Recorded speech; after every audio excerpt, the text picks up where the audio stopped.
Nagapurod si Roilan.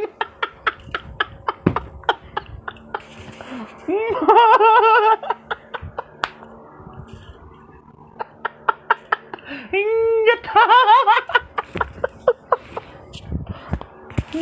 Paano yung kapatid mo? May inggit rin.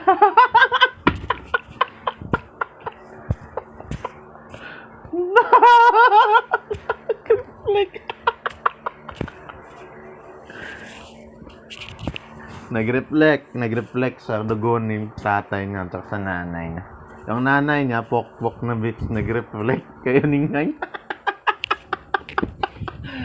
Yung inggit naman ng anak, nag-reflect doon sa tatay.